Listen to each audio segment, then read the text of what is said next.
Welcome to another episode of Her Head in Films. I'm Caitlin, and I'm your host. On this podcast, I share my thoughts and feelings about the films I watch.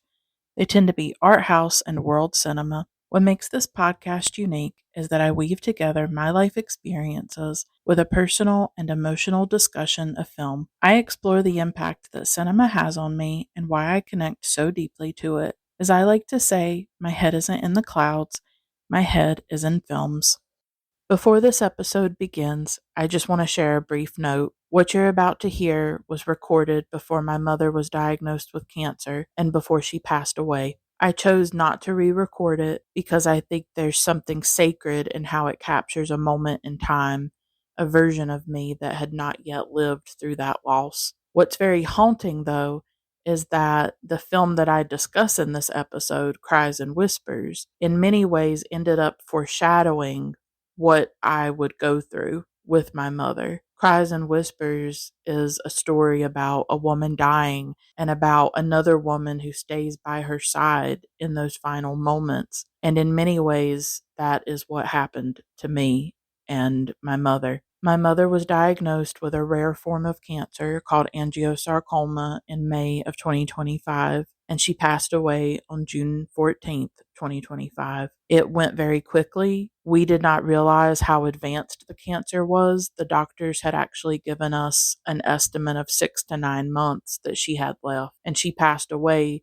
basically in a month and a half. It was very quick. And once she went downhill, it just went so rapidly. I took care of her while she was in hospice, and I was also her caregiver for 5.5 years before this cancer diagnosis. I took care of her because of health issues and disabilities that were unrelated to the cancer diagnosis. She was my last remaining parent. My father died when I was a teenager. I've talked about that often on this podcast. She was my world. She was all that I had left, and I was very close to her and my father. They really were the only two people who ever truly loved me, who loved me unconditionally, who made me feel special and safe and cared for. I became very close to her after my father passed away. I was 16 when that happened, when he passed, and then for the next 20 years, me and her were inseparable. We've pretty much been intertwined my entire life. I've always lived with her, and I was always with her. And then, of course, I took care of her as a caregiver for 5.5 years, and that experience is what I talk about in this episode, Cries and Whispers. I recorded this before her cancer diagnosis,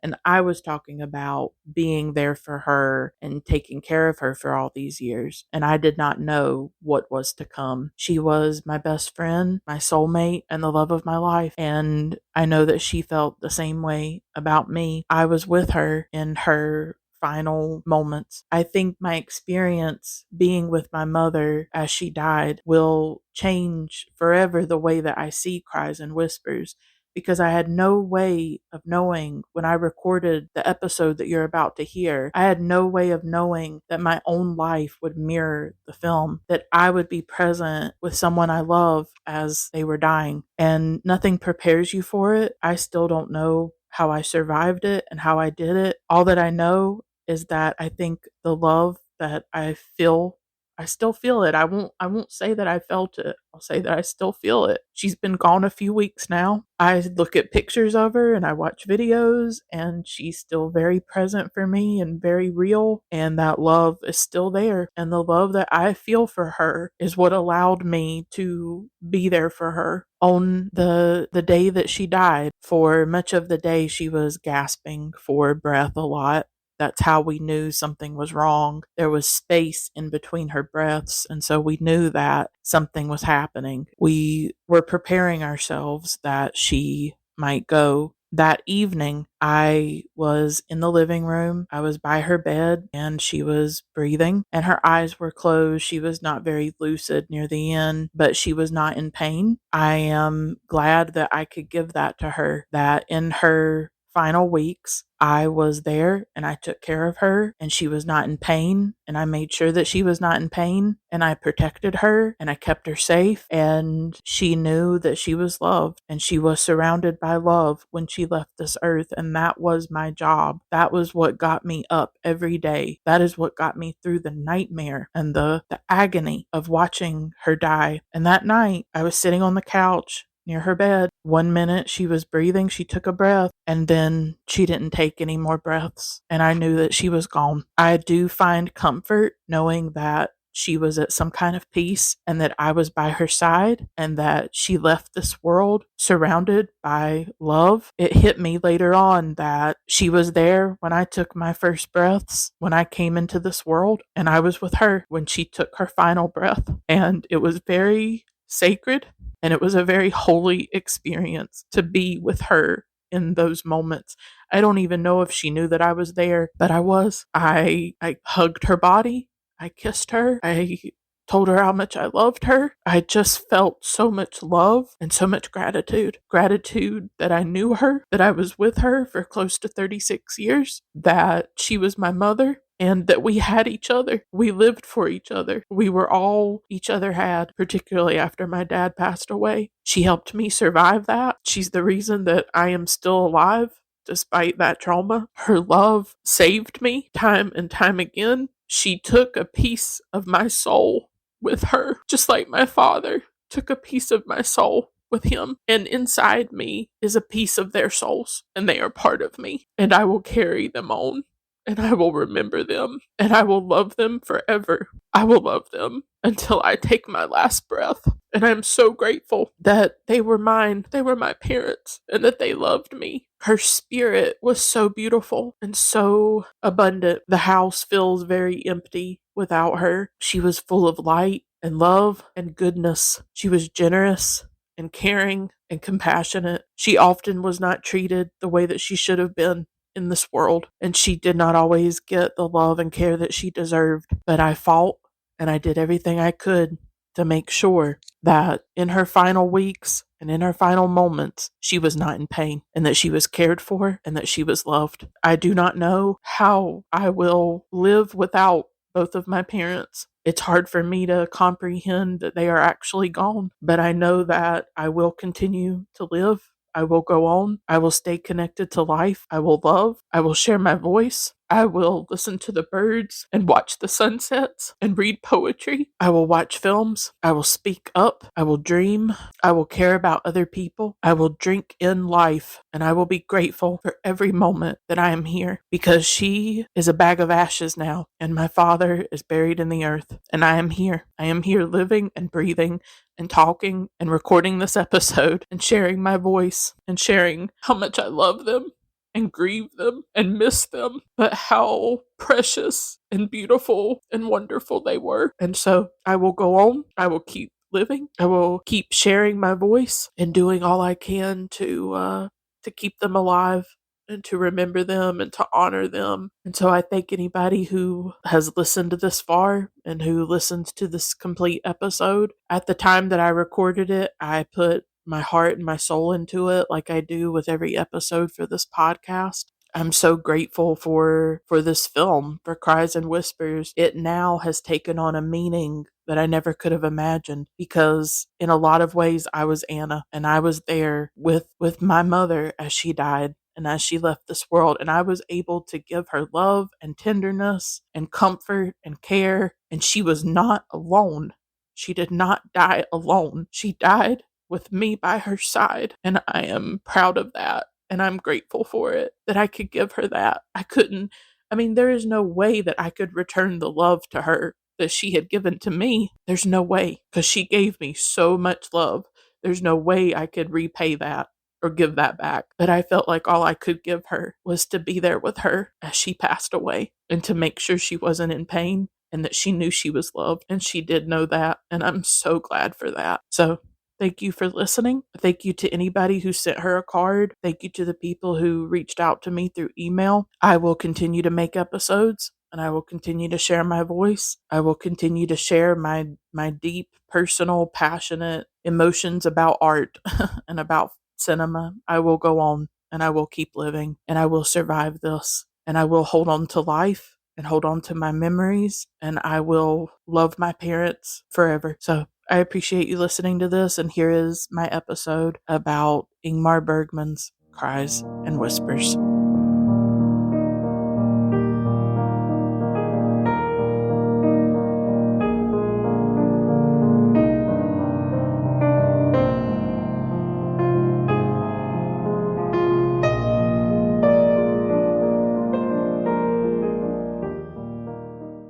Today's episode is about Ingmar Bergman's 1972 film, Cries and Whispers. This is a devastating and emotional film about three sisters, Agnes, Karen, and Maria, who are reunited as Agnes is dying, is in her final days. And she has a maid named Anna, who is also there. And so it's about the relationship between these sisters, and it's also about the relationship between Agnes, who is dying, and Anna, the maid, who ends up being the person who primarily takes care of her in those final days. This is a really intense film for me. I will be honest that this episode will be emotional and I might ramble a little bit. I don't know, but I have so much that I want to say about this film.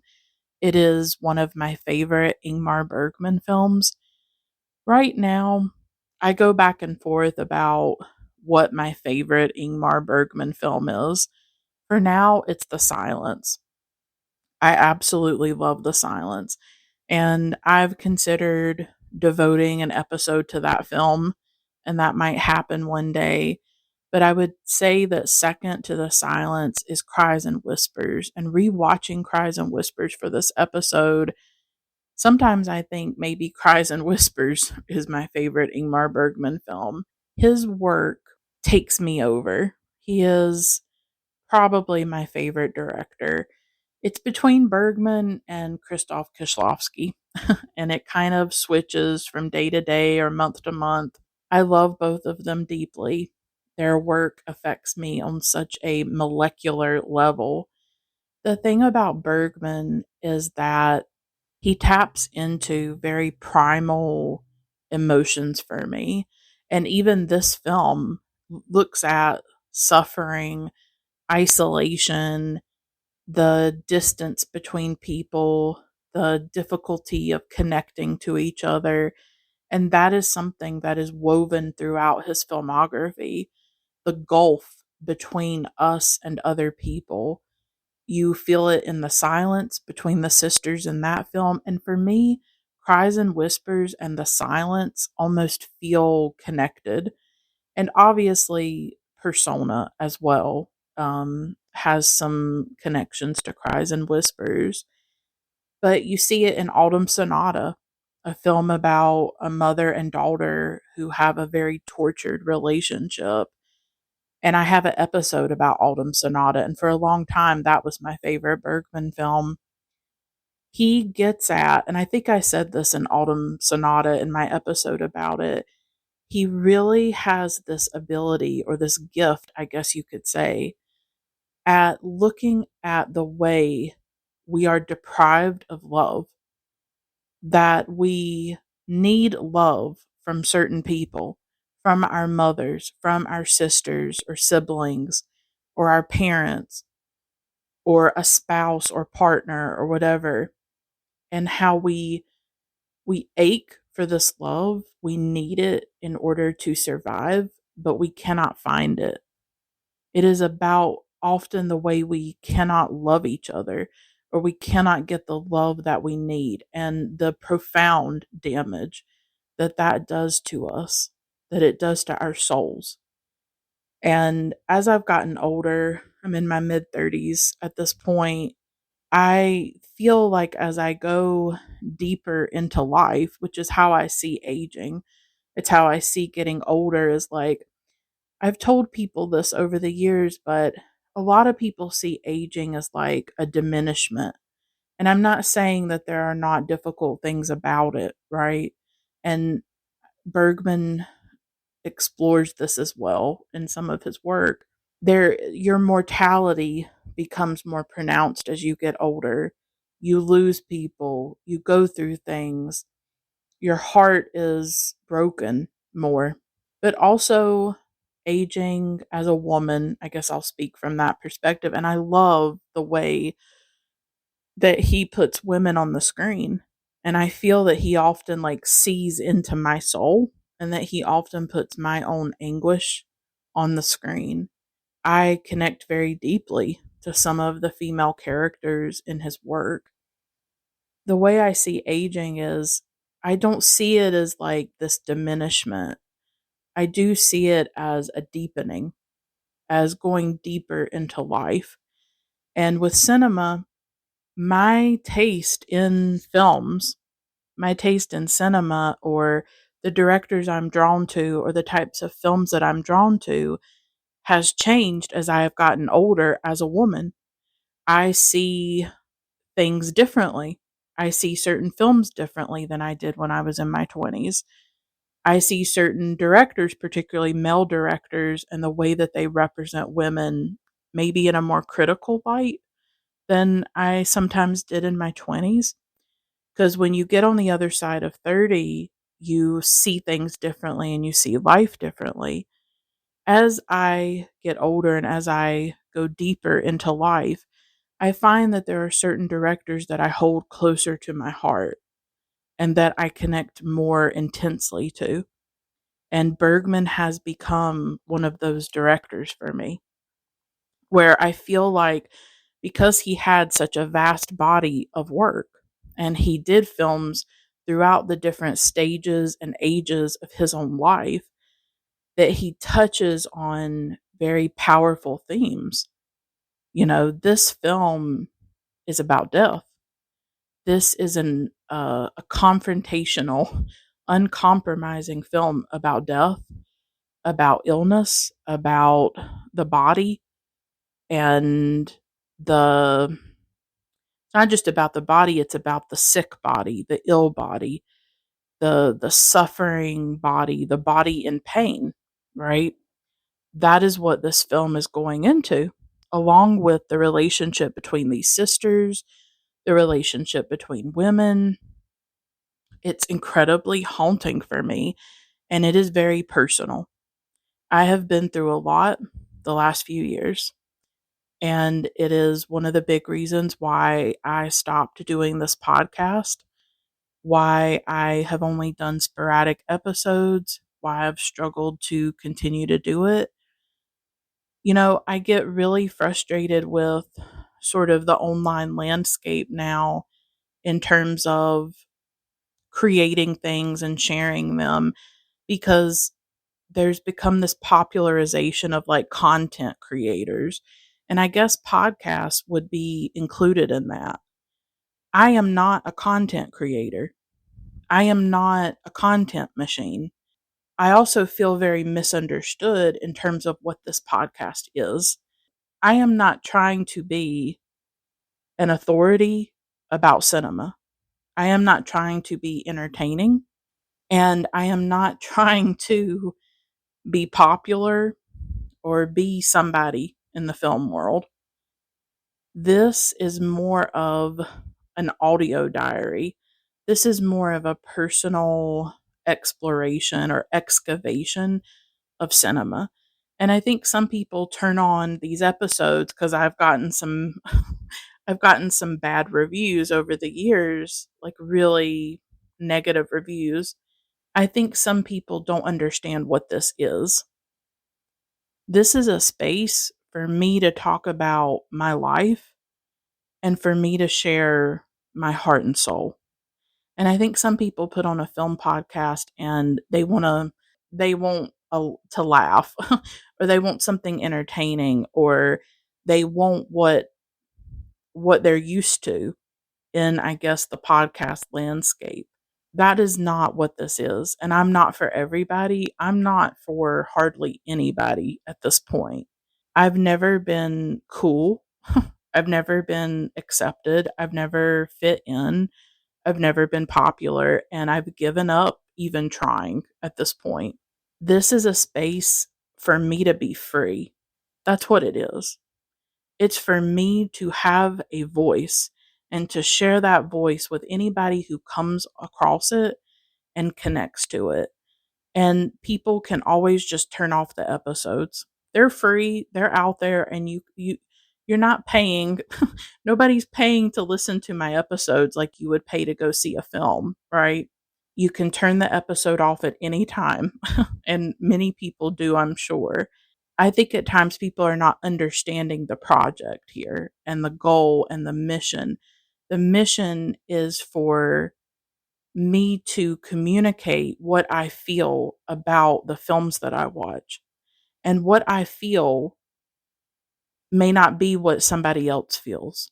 And what I feel about a film is informed by my life and my experiences. And I have been through a lot of pain in my life, and particularly the last few years. And that pain is captured at times in Cries and Whispers. And I'll talk about that in depth as this episode goes forward. I saw some of my own, wounds in this film, and I felt very moved by it as a result. Like I said, I'm not a content creator, I'm a person.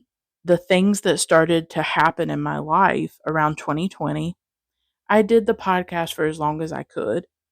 And then my life became too difficult for me to churn out and consistently create episodes, as a lot of things started to disintegrate within me and around me.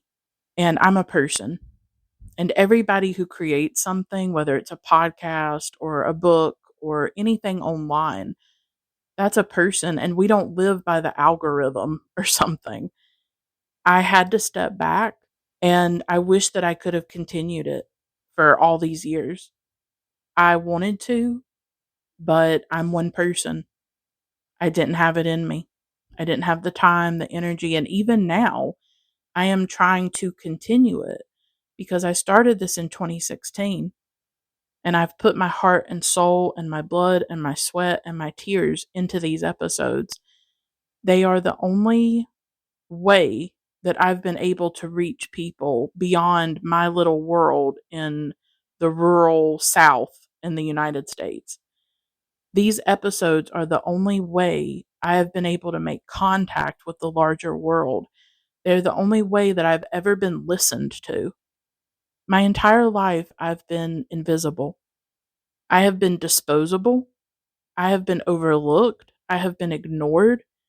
I have been rejected. When I spoke, nobody cared what was coming out of my mouth or what I had to say. And the only time I've ever felt like my voice mattered was through this podcast. The last few years, I've been to hell and back.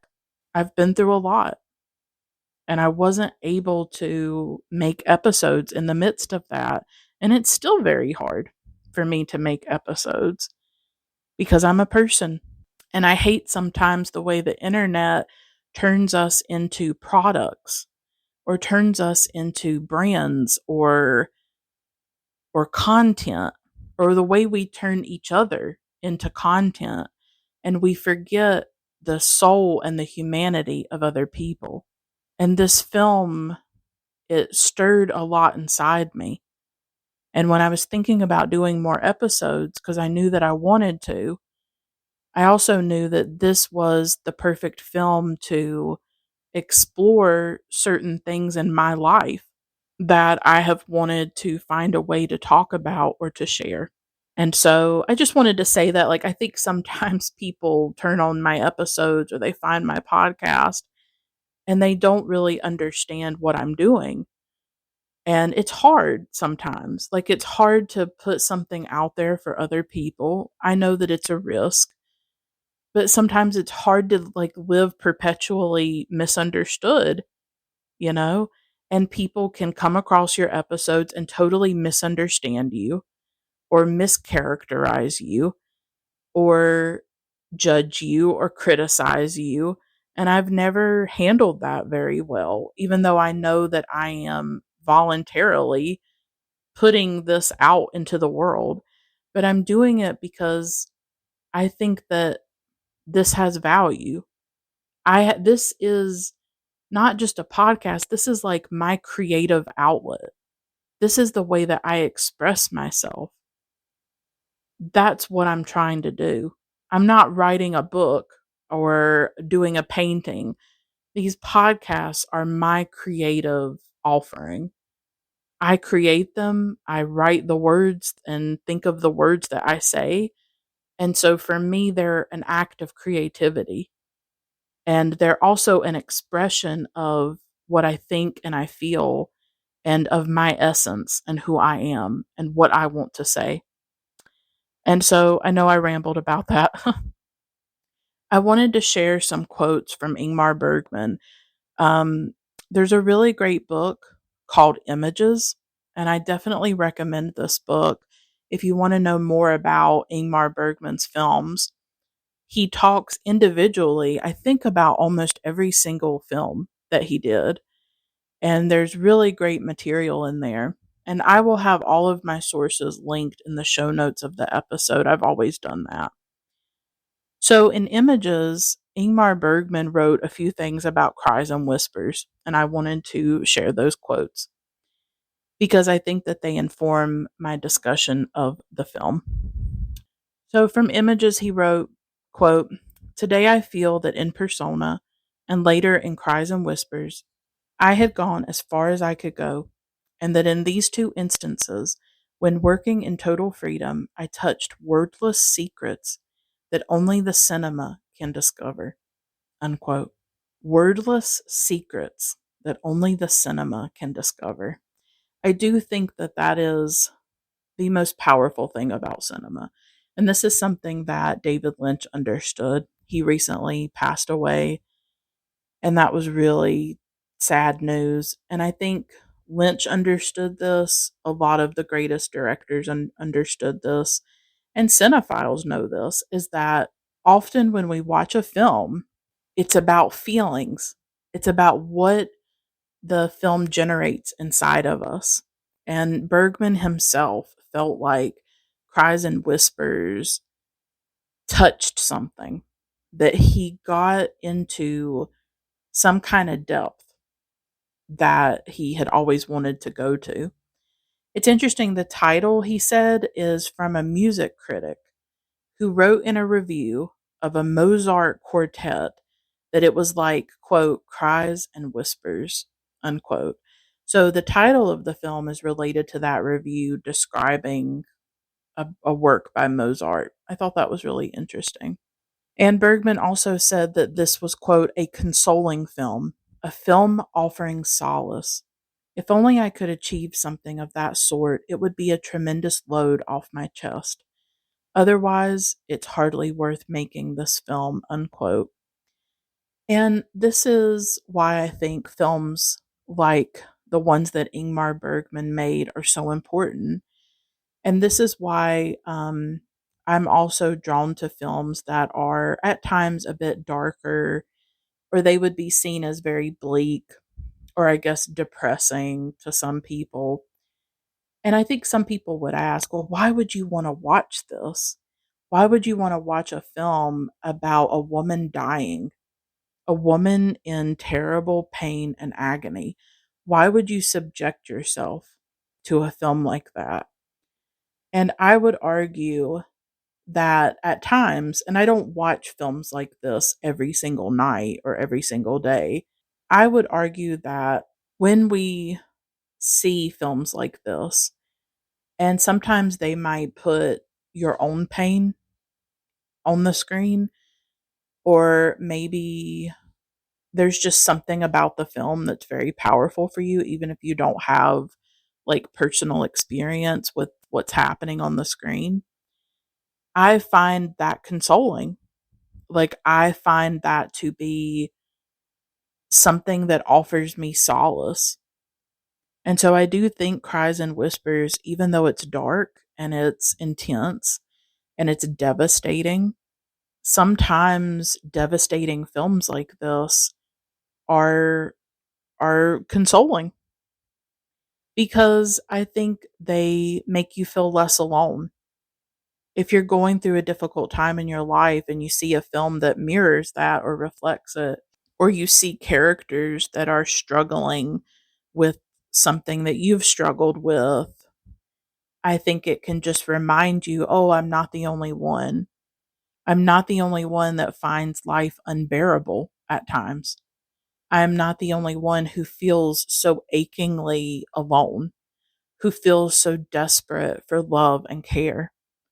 That's also what I see in Agnes. I see a woman who just wants love. She just wants to be loved and held and cared about in her final days. And her sisters deny her that from them. They are not able they are not able to give that to her. And so there are things about the film that you might see your own life reflected, and that can remind you that you're not alone. And I do find that really comforting. And I found it interesting that Cries and Whispers really came out of an image that Bergman had. He said to Sven Nykvist, who was the cinematographer on this film, he said, quote, "I've got another idea, something I've dreamt. I see a road and a girl on her way to a large house, a manor house, perhaps.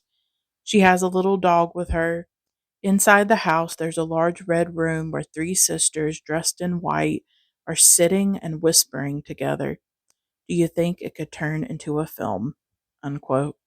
And then he also said, quote, "The first image kept coming back over and over. The room draped all in red with women clad in white. That's the way it is. Images obstinately resurface without my knowing what they want with me. Then they disappear only to come back looking exactly the same." Unquote. And so it's perfect that one of his books was named Images, because that's the material that he and other filmmakers are working with, are these images.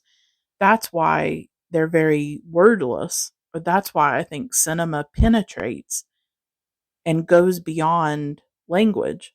It pierces us in like the core of us, like the center and the depths of us. There are certain images that will haunt us, and those images are connected to feelings, to memories, to experiences, to traumas.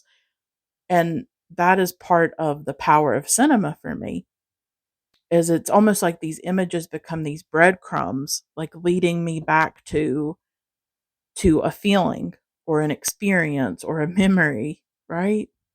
And I find that really fascinating. So I wanted to just share some of his own words about the film, and then I will just go through and talk about the film.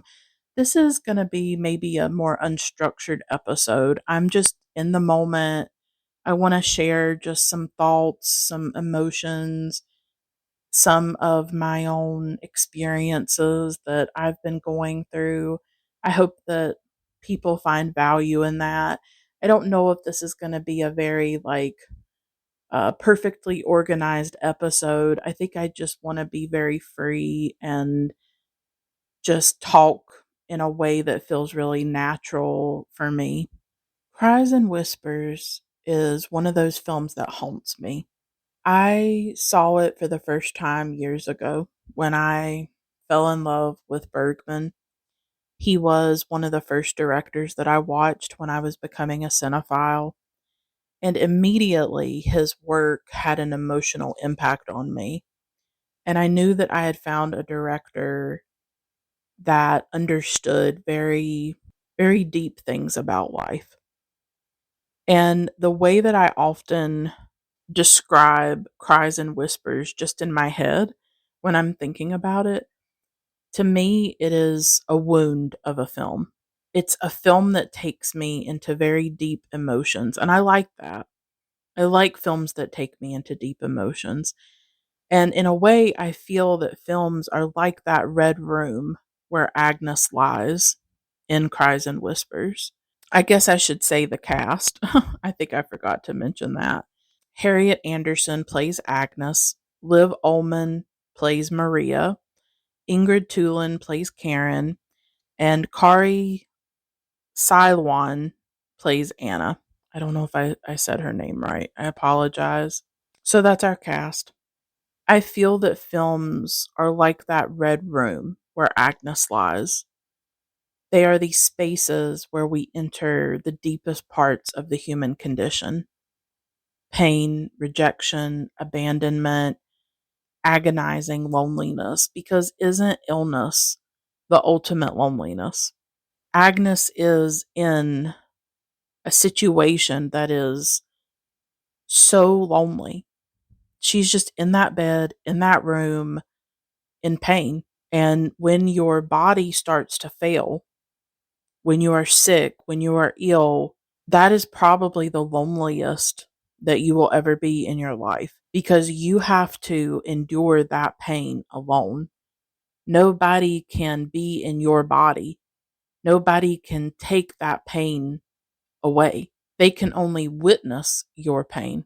Maybe they can hold your hand, or they can try to lighten the burden, but you have to feel it and experience it, and that's what she has to do. It's almost like this ultimate loneliness, and the film goes into that. And it is film as an art form that can go into that. Film goes into so much. It takes us into all of these parts of the human experience. And ultimately, I think film can take us into what haunts us. And Cries and Whispers itself is born from Bergman himself being haunted by an image, being haunted by something. This is a film, like I said, that is a wound. And it's a film that touches so many wounds. And it goes to the heart of life and death and the agony of being alive inside a body that will ultimately cease to exist. Agnes is all of us. I think that's what I realized as I was watching it this time, is Agnes is all of us. Karen will be Agnes. Maria will be Agnes. Anna will be Agnes one day. What we are seeing is what all of us will be. Maybe not the agony necessarily, or the illness in the same way. It's like they're on different sides of the room or something, or different sides of life. And Agnes is separate. Agnes is alone. And they're looking across this distance at each other, right? It's almost like they're looking across each other, like across a river at each other. And Agnes is on one side. She is the dying and the dead, and the ill, the debilitated, right? She's been suffering with this illness for years. It's been a prolonged agony for her, and they have watched her suffer over this period of time. And it's like they're on opposite ends of life, or they're on opposite ends, and they're looking at each other across this distance. Agnes is on one side, and then Maria, Karen, and Anna are on the other side. But the thing is that none of us can avoid crossing the river to the other side, to the underworld, to the dead, because we live in bodies that will end. We live in bodies that will cease to exist. And that, I think, is what Karen and Maria are terrified of, is that Agnes is this living reminder when she's alive, and then when she's dead as well. She is a reminder of what they themselves are vulnerable to. She is a reminder of their mortality, and that terrifies people. Agnes is in pain. She writes that in her diary. I'm in pain. And this pain separates her from her sisters and from the world. She is confined in that red room. And cinema, Bergman cinema, takes us into that red room and takes us into her world, her circumscribed world. And Anna is the only one that truly can reach her and comfort her. We are changed when we witness someone else's suffering. And I think the film gets at that. One of the things that precipitated me having to step away from the podcast In 2021 is when I stopped doing it, but in 2020, my mom's health started to decline and a lot of things happened. I'm not going to go into every detail about it. I keep it very private and I don't really share it with people, but a lot has happened since then. And I tried to do the podcast for about a year, an additional year after her health started to decline and I had to step into the role of being a caregiver for her and like physically taking care of her and watching her suffer. That's basically what I've been through the past 5 years at this point. And I was able to do episodes for a little while and then it just became too much. I am her primary support. I am her primary caregiver. I mean, 24/7. I have to take care of her. I have to do everything for her. And I've had to watch her be in pain. I've had to watch her suffer. And the healthcare system here in the United States is not good. It's a nightmare, to be honest. And it's not going to change anytime soon. This is the reality that many people live with. I have been a caregiver for her my entire 30s. I turned 31 in 2020.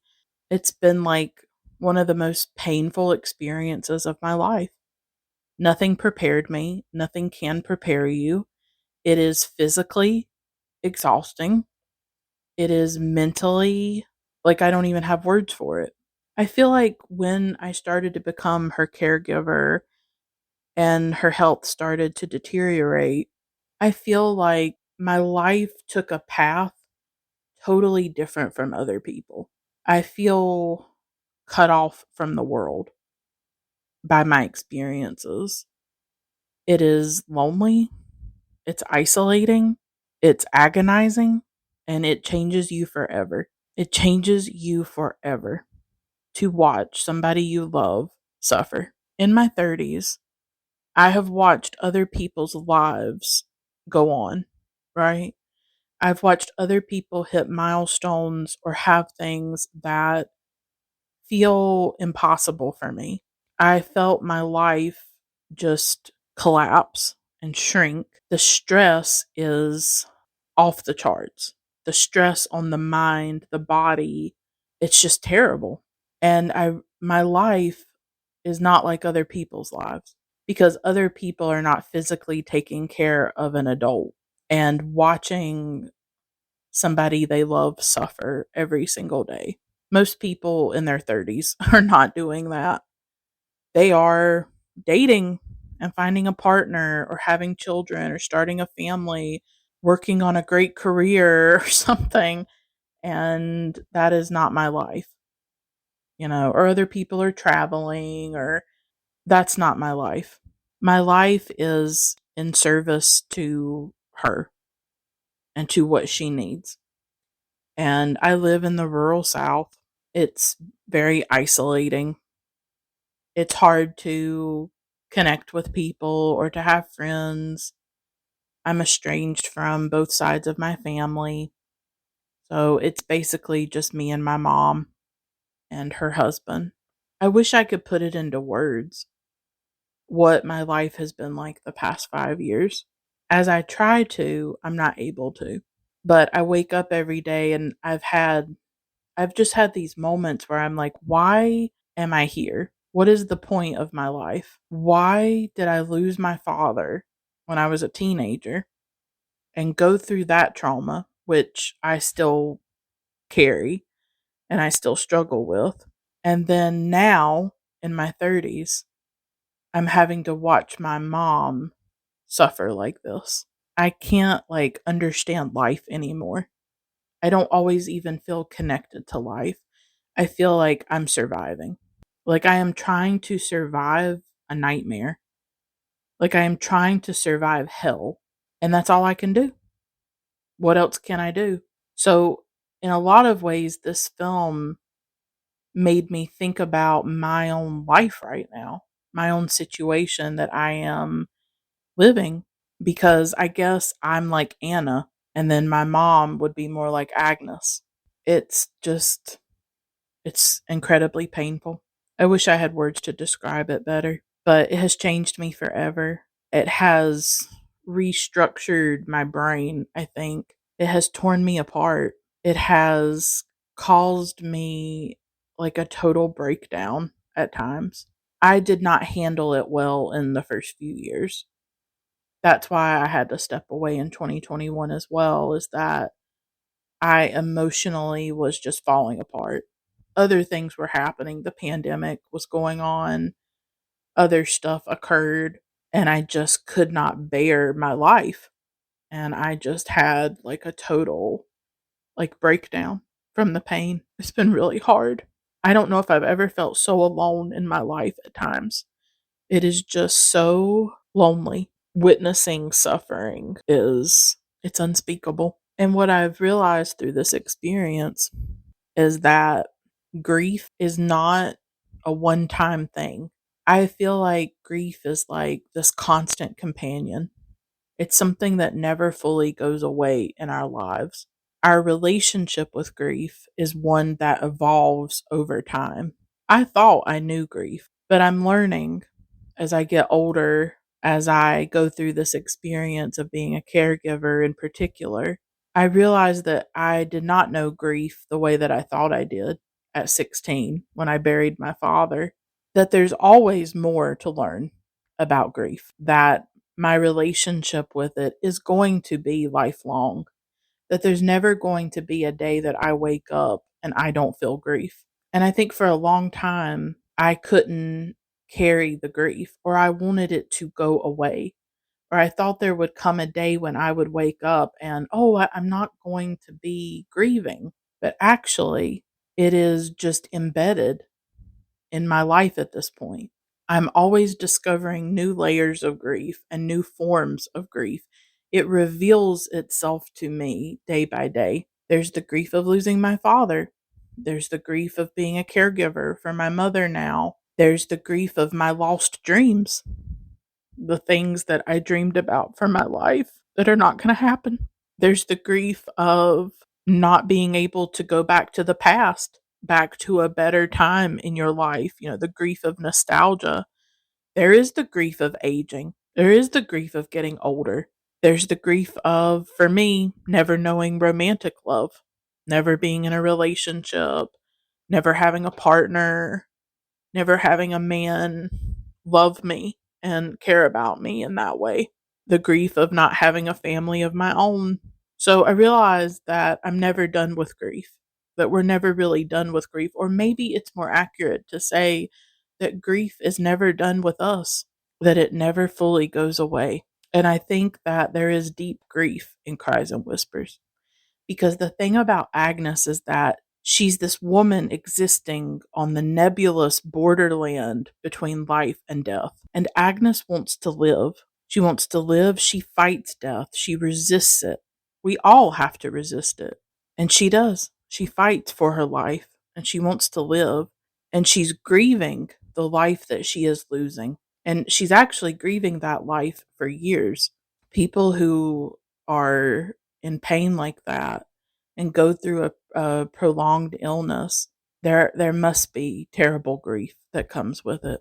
I can't think of a lot of other films that show so brutally what it's like to care for another human being as they suffer and what it requires of you. I mean, I think what I've learned the most through this experience is that love is not just a feeling, and it is not just something that you say. Love is attached to action. I have to take care of her every day. I don't get a day off. I don't get to go out places. I don't get to have my own independent life. I have to be here and take care of her. I have to make that sacrifice. Love at times is a sacrifice. Love requires things of us that sometimes we feel like we cannot even give. I have days when I feel like I cannot do it, that I cannot live another day like this. and yet I do it. I don't know of many films that just show how brutal it is to be part of that, to be part of somebody's suffering and to have to be the one to try to soothe it. That's what Anna's trying to do. She lives in service to Agnes and she tries to soothe Agnes. So this is not just a film for me in a lot of ways. This is something that I have lived. And like I said, these years have changed me into what I don't know yet, what I am becoming, or how much I'm being changed. Sometimes we don't know till years later what an experience has done to us. The process is ongoing and the pain is a living thing to be endured each day. The wound is open. It is open, it is pulsating, it is bleeding. It is not over. I think we see through Agnes that as one suffers, everyone falls away. People leave, they ignore you, they neglect the one who is suffering. They flee from the one who is suffering. My mom has lived it, and my dad, before he died as well. Before my dad died, he had health issues that I watched him go through for about 3 years when I was a teenager. So when I was 13, my dad started to have health issues, and then he passed away when I was 16, and I watched him suffer as well. And the thing is that when I was a teenager, I didn't know how to help him. I didn't know what to do because I was scared and frightened because when you watch your parent suffer, you don't know what to do. But then now, as an adult, I carry a lot of guilt about that.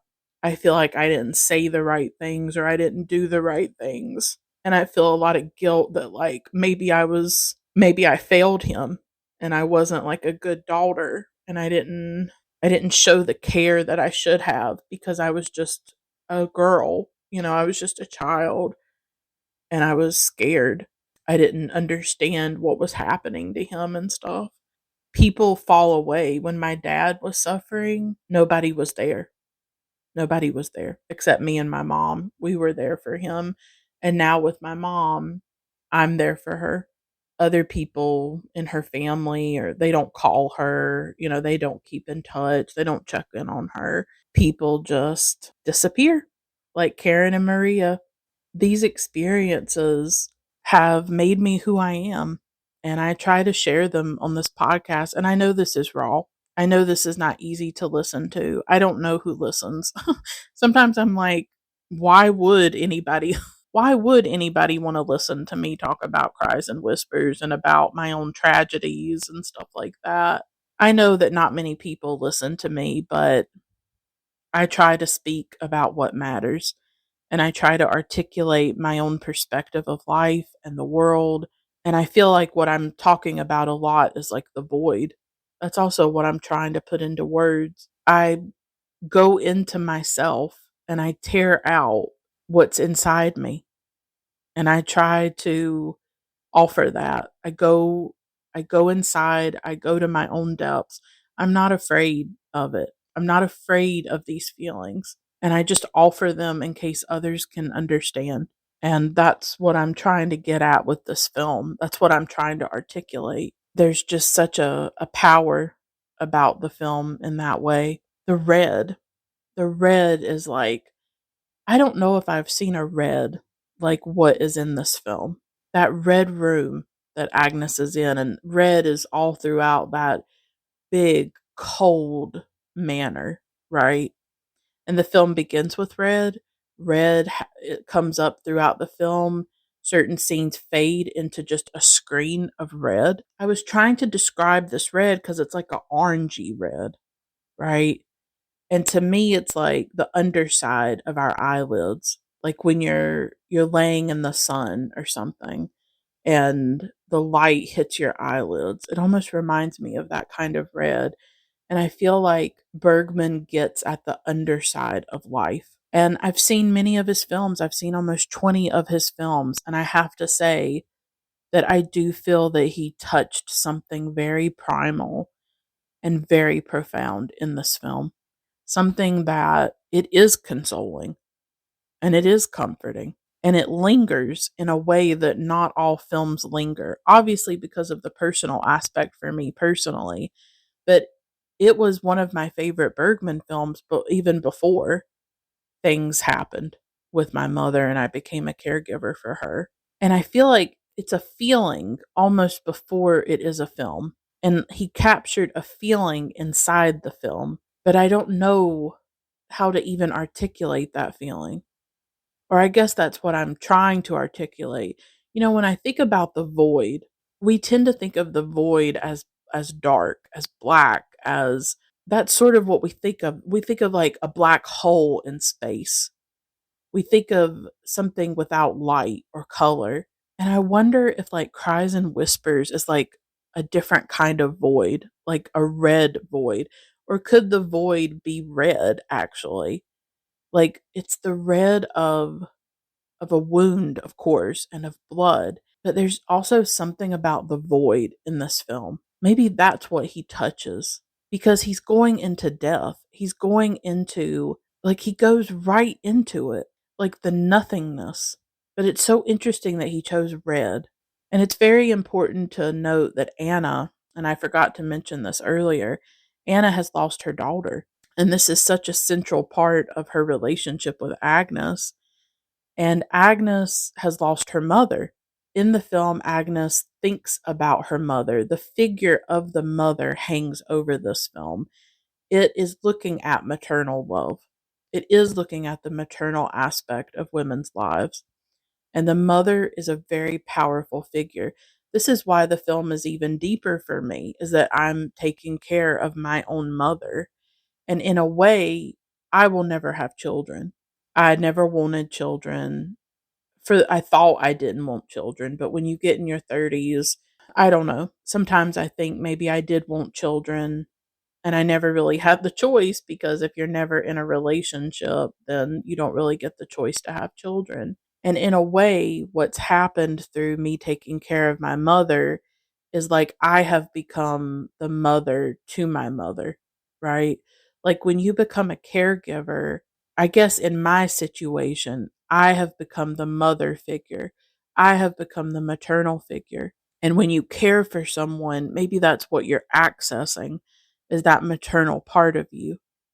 And Anna is a mother without a child, and Agnes is a child without a mother in a lot of ways. By the end of the film, she's like in a fetal position. So there is something almost childlike about Agnes. So it's very important that Anna and Agnes have each other. They fulfill something. They're almost like each other's missing piece or missing half in a way.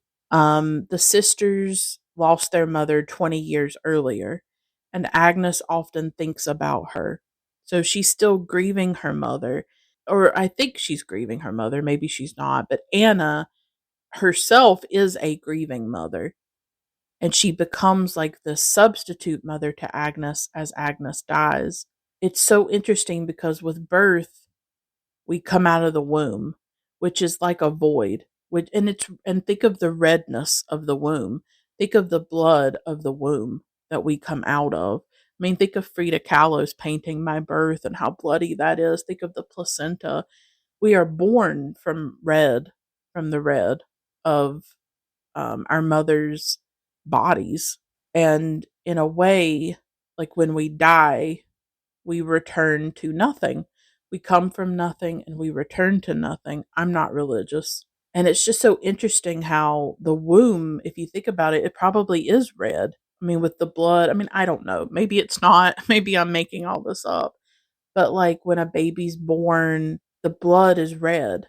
It's almost like Agnes is being taken back into the redness and the wound, or the womb. So interesting how womb and wound, those words are sort of connected. She comes from her mother's body, and then when she dies, she's with Anna and with Anna's body. And it's almost like a return to the mother's body in a way. I mean, you could argue if you're buried in the earth, Mother Earth, I think there is a longing often to return to the womb, to return to that place.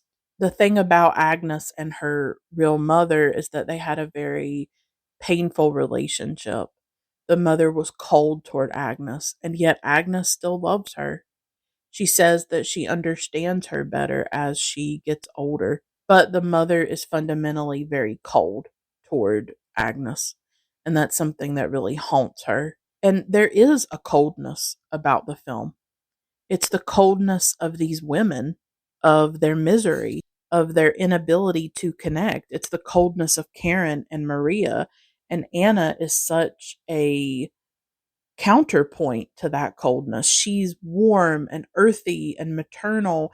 Even her body is different. Ingrid Tulin, there's a nude scene at one point. Ingrid Tulin's very thin, and like Liv Ullmann is as well. And Anna, that actress, she's more voluptuous. She has larger breasts in particular, which is very important for the scenes with Agnes, where she offers her breast. That is our first nourishment, is our mother's body. Usually, particularly if you were breastfed, that is like your first food, your first nourishment, and it comes from the female body. Anna is such a counterpoint to the coldness. She's like the only warmth. She's like the only light in that house, honestly. I feel like I understand Bergman's films even more as I get older. I was talking about that earlier because I go through more heartbreak, more abandonment, other experiences that reveal to me the ways in which we often just cannot be there for one another. I mean, I learned that when I was a teenager and my dad died. I had nobody. It was me and my mom. My family was not there for me. Nobody was there for me. So, unfortunately, very early in my life, I realized that people were going to not be there for me and not give me the love and the care that I need. But people fail us, people disappoint us, people leave us, reject us, abandon us. Some of us go through that more than others. And unfortunately, it's been a recurring experience in my life. I don't know why. I don't think that I'm somebody who is inherently unlovable. I think that we do live in a very cold world. I think that people are careless with each other and unfeeling toward each other. And I think that we're always aching for a tenderness that we cannot find. I would say since I've become a caregiver, because I don't have a partner, I don't have really a support system in real life. And when you're taking care of another person, your own needs no longer matter. Like you have to put somebody else's needs above yours. And it becomes very hard for you to take care of yourself and to make sure that your needs are met. And when you're alone, it makes it even harder. And I find that since I've been taking care of my mom, like I want love even more. Like I want somebody who loves me, who cares about me. I want to be held. I want tenderness. I want softness. I want to be a priority to somebody. And I'm not, I'm just alone. I'm just alone every day trying to survive. It's so hard. It's so hard to be alone. And there's nobody there to prioritize you. There's nobody to put you first. There's nobody to care for you. It's really hard to live without it. It's very painful to live without tenderness. I think we need it. We need it even more in a cold world. I've tried, I've tried to connect many times. It just hasn't worked out for me. I often wonder, and it's taken a toll on me. Like I always wanted to be a person who was soft hearted. Like I wanted to keep my heart open. I'm so lovey dovey. Like I'm a Cancer. I'm not huge into astrology, but everything about Cancers fits me. Like I love supporting people. I love being there for people. I'm just so lovey dovey, But I don't always get that in return, obviously. Like I want to give. I want to love. But we live in a world where that's not always possible or safe, to give so much of yourself to people who can't reciprocate it or can't appreciate it. And so I struggle at times to keep my heart open, to keep myself from becoming hard, to keep myself from becoming cold. I don't want to be cold. I don't want to be distant. I don't want to be cynical. I don't want to be detached or bitter or angry or resentful. I don't want to be all those things. And sometimes I feel myself becoming somebody that I don't want to be because of the ways that I've been treated, the ways that I've been hurt and abandoned and wounded. And I wonder with Maria and Karen if there was a time when they were more like Agnes, when they were softer and they were more loving. And then, as we see with Karen, she's in a very loveless marriage. And with Maria, she's in love with a man like a doctor. I wonder what made these women so cold. I wonder what made them into the women that they've become, because we go through things that change us forever and not always for the best. And I am not who I was before 2020. That version of me is gone. She is preserved in these podcast episodes that I did, but who I am today is different from her. And I feel like at times I've lost her because of things that I've been through and ways that people have treated me that felt unthinkable at one time. And you don't understand it. You don't understand why. And you can't go back. You can't go back to who you were. I'll never be able to go back to who I was before all this happened with my mom. That version of me is gone. And the older episodes of this podcast are almost like they are little like reminders, I guess, or like a memorial to that version of me. I think I once had more dreams, or I had more hope, or I feel like I've lost a lot in the process. And I'm trying not to lose everything. I'm trying not to lose all of that softness and that tender-heartedness. I'm trying not to turn into somebody that I don't want to be, but I struggle. It's hard to live without the love that we desperately need, and it does something to you after a while. There's something so moving about Agnes and Anna. And there's this scene one night where Agnes calls out for Anna and she wants them to be close. Anna goes to Agnes and she offers her breast and she kisses her. And it's like Agnes is her child and Anna is the mother. There's something so moving about that scene.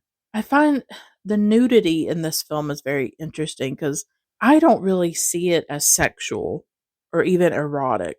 And I don't know how others view the film, but I don't see it that way at all. Even though there's this nudity, even though she gets the breast out and she's kissing her, to me it just feels like love, It just feels like when Anna and Agnes are together, when they're in bed together in that scene, and then one of the final scenes at the very end when Agnes has died, it's just love.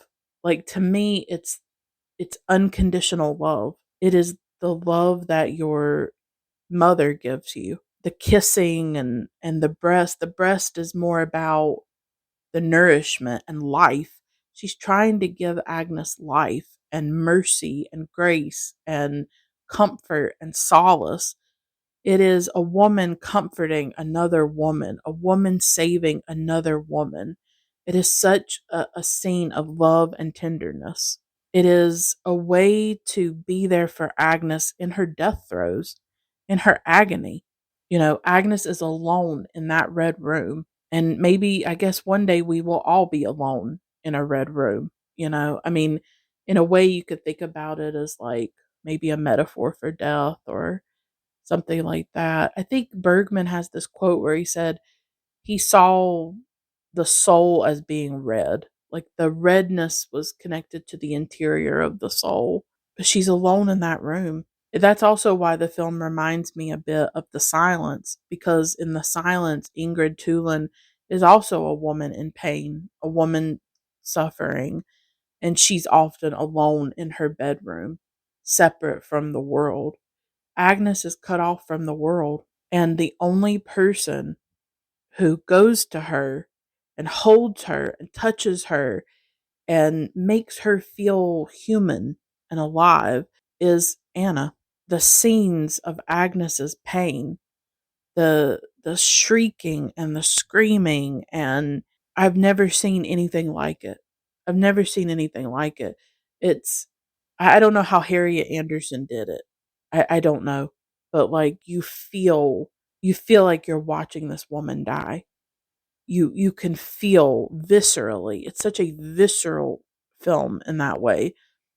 You feel the pain in her body. It's terrifying. I mean, it makes you tremble. It almost makes you tremble as you are watching it. I mean, her gasping for air. She's just gasping. It's the death rattle. It is so brutal to watch Agnes in that pain, to listen to her gasp for breath at times.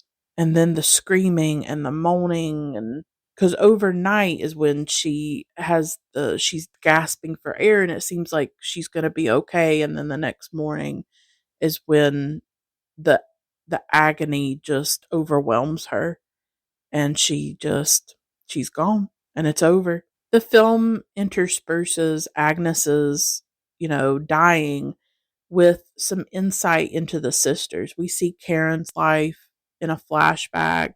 There's the scene of Karen doing the self-mutilation, which is in very interesting. It's a very interesting counterpoint to Agnes, because Agnes is in a pain that she doesn't choose, that like she's not causing. And then Karen purposely mutilates herself and cuts her genitals with glass. I almost as a way to like show her husband. Like it's very frightening what she does. She's in so much pain that she mutilates herself. I feel like none of these women can find love. None of them can find the love that they need. And maybe Agnes is the only one who does get love at the end. She gets the love of Anna. She gets that love maybe that she was aching for from her mother. She gets it from Anna in death, in the last moments of her life. She gets that comfort and solace and that unconditional love from Anna. There's a moment when Karen and Maria seem to reconcile. It kind of unravels by the end of the film, but it also says a lot about Karen in particular, and how she abhors contact and she doesn't want to be touched by Maria. Karen is someone she's shut off, and she's severed from life.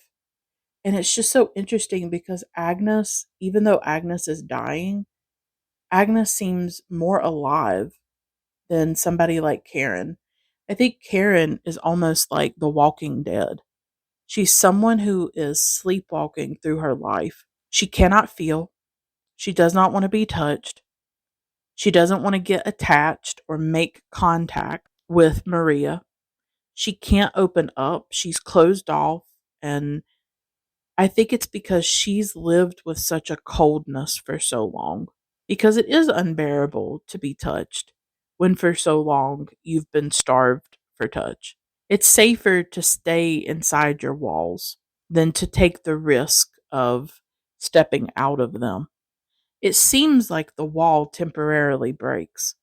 The sisters hug and talk, but then by the end of the film, it feels like all of that's over. Now that Agnes is dead, they're going to go back to their lives and just sort of pretend like nothing happened. And they have been protected from Agnes and her suffering in a way. I mean, they're in the house, they're there, but they're not as hands on with it the way that Anna is. They don't have to confront it in the same way, and they're not really changed by it. The thing is like, yeah, it's really hard to be a caregiver and to go through everything that I've been through. But wouldn't it be more disturbing if I were not changed by it? If I were not affected by it? I think when you witness suffering, and that can be in many different contexts, That can mean genocide. That can mean Gaza. That can mean your mother in pain. It can mean people suffering from a natural disaster. When we witness suffering, we should be changed by it. We should be haunted by it. The fact that Karen and Maria witness Agnes's suffering and do not seem to be shaken by it, do not seem to be transformed by it, is more disturbing. And instead of showing love to Agnes, they reject her. They turn away from her.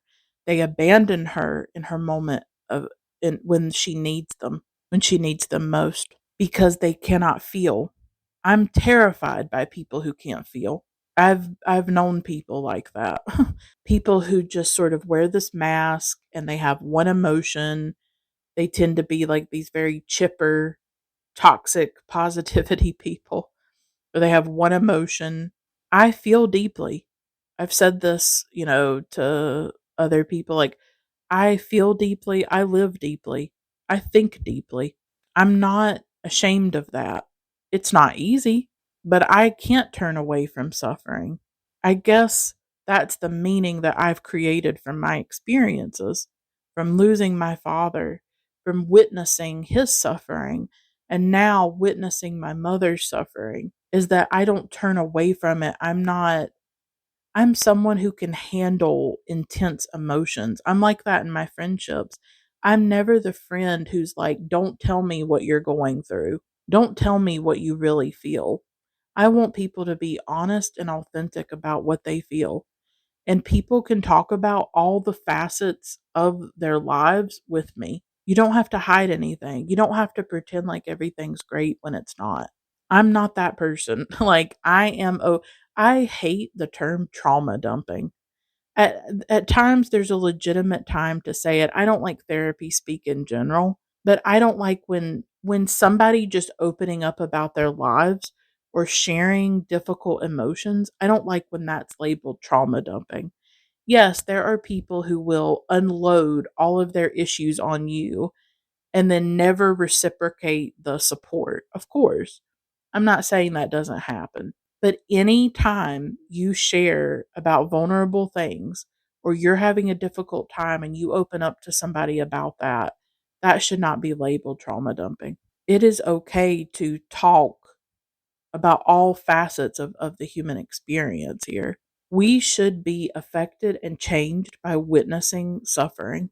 I truly believe that. And the fact that Karen and Maria are not is very disturbing to me. They just go on like, after Agnes is dead, it's like, well, bye. Anna's going to have to find another job. They're going to leave the house and it's all over. And there's very little feeling there. I mean, we don't know what they feel deep down. I often feel like people like that, they have shut off their emotions. It's almost like a faucet and they have managed to just shut it off. And I'm not that person. That's why I have this podcast. If I didn't feel anything, then I couldn't talk about films the way that I do. I and the thing is that this is not just limited to films. I am the same way about the books I read. I'm the same way about the music that I listen to. That I want to enter into the work of art and I want to be inside the mystery and the feelings of it. Like, that's just who I am. And I don't know if I would be like this if I had not gone through some of what I went through. When my father died and they told me that he was dead, I knew in that moment so much about life. It separated me from people because it I felt something that a lot of people my age at 16 had not felt and never would feel. I felt how fragile life is, how temporary we are. And I knew in that moment I would never be the same. I knew life was a very serious and a very precious thing that can be lost at any moment. And I felt the sacredness of life and of love. And the intensity of what I felt in that moment has never diminished and has never left me, even 20 years later, almost 20 years later. I knew that it separated me. But when we witness somebody suffering, or when we go through something painful, it should change us. And it doesn't change these women because they're dead inside. And there is such a cost to being dead inside. And we should always resist being dead inside. It is no way to live. Agnes is not dead inside. Agnes wants to live. That's also what separates her from her sisters. She's fighting to live. And maybe there's more life in her dead body than there is in the living bodies of Maria and Karen because they are cut off from themselves. And I think Anna is able to give that tenderness and love precisely because she has lost her daughter, because she went through what I went through losing my dad. And maybe losing my dad is what allows me to give love and care now to my mother because I witnessed that suffering and I was changed by it, and it made me more empathetic. It made me more compassionate. It made me more connected to love, perhaps. When Agnes is dead and her body is lying there in the bed, cold, decaying, Maria and Karen are terrified of her. And I think we always are terrified of the dead, no matter how much we loved them. Because of what I said earlier, they remind us of our ultimate inescapable destination. And so Karen and Maria abandon Agnes and they reject her almost because they're rejecting their own death. They can't accept their own death. They won't stay with her, but Anna goes to her and stays with her. And so Anna lies in bed. I want to finish up my discussion of this film with this image from the film. It is searing. It is part of me. It's part of my soul. I will never get over this scene at the end after Agnes has died. And Anna goes and lies in bed with her. Agnes is curled in a fetal position. Anna's breast is out. Agnes is lying there in a fetal position in bed with her. And it's one of the most haunting scenes ever put on the screen, one of the greatest. This image itself is imprinted on my cells. That's what it feels like. Maybe we always fail the dead and we turn away from them in horror, like Maria and Karen. Many people do this. It's actually very human. I don't mean to be judgmental. It is scary. It is terrifying when death happens, right? We're only human and we are flawed and we are imperfect. They can't handle it. They don't have the capacity to handle it. I said something similar in my episode about Autumn Sonata with love. There are people who don't have the capacity to love us. It does not mean that we don't deserve love. It does not mean that we are unlovable. It means that that parent or that friend or that sibling, some people don't have the ability. They don't know how to love. Count yourself lucky if you know how to love, because I think there are a lot of people who don't know how or they have not learned. And I wonder sometimes if, like, my father's death connected me to the ability to love.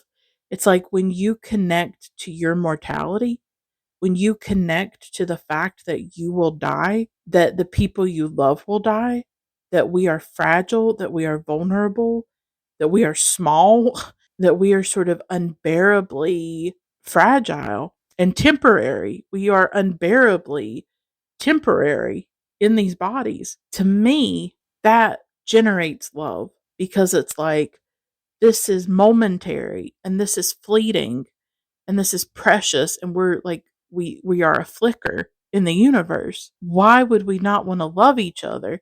Why would we not want to care about each other? I felt it in that moment when he died. I felt it next to his dead body. I remember standing there and there was this voice in my head that said, there is no God. I said, like, something in my head was like, no God is here. It was a godless moment, but love was there. And maybe love filled the void. Maybe love is the only thing that can fill the void. And that is what this image is about for me. It's about not running from the dead, but standing there by their side and touching them and loving them. And that's what I did at 16. So maybe I was like Anna in that way too.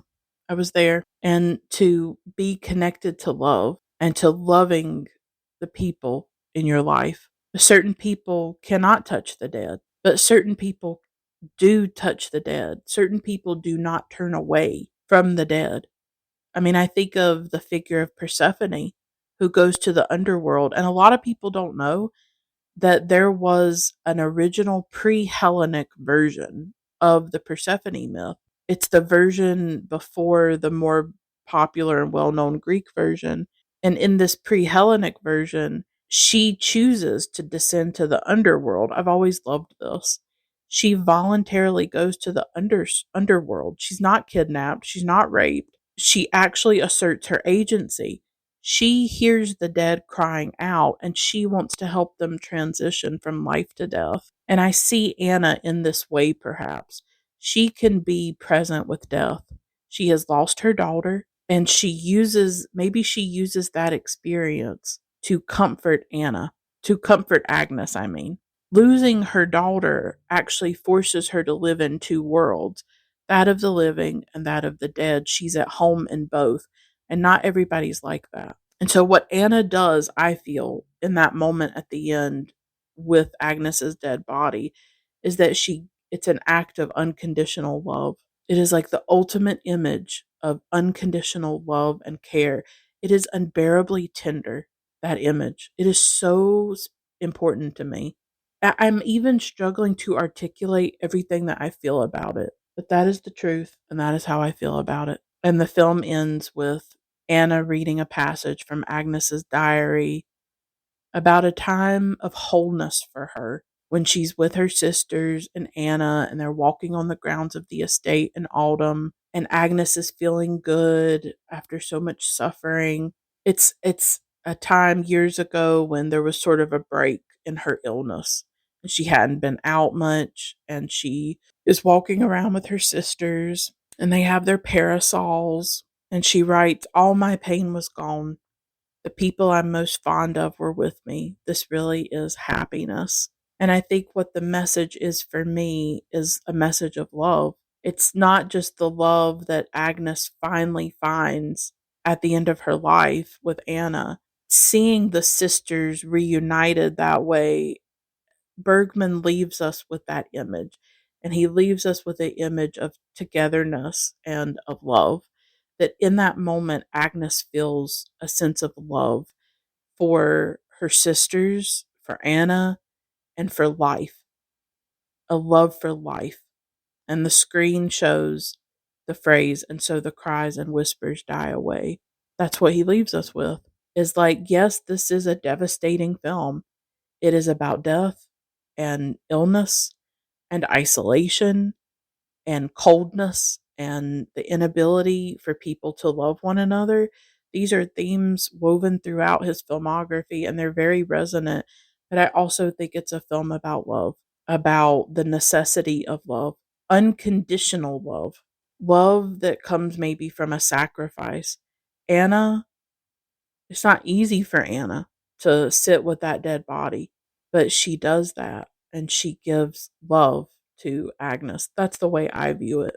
It's just, I don't know. This film made me realize a lot of things while I was talking about it in this episode, and I hope that it was of value to other people to listen to it, as difficult as it was to talk about. But this film does console me. This film does bring me a sense of comfort because of that ultimate message about love and caring for one another. Agnes is hurting. Agnes is suffering, and she needs care. She doesn't need coldness. She needs care. And we have to care about each other. We have to love each other. We need more of that. We really do. I'm trying to live from a place of love. I'm trying to hold on to the love that I do have and give that love each day as well. And I think that's all we can do. I appreciate anybody who listened to this full episode. Thank you so much. Until next time, keep watching great films.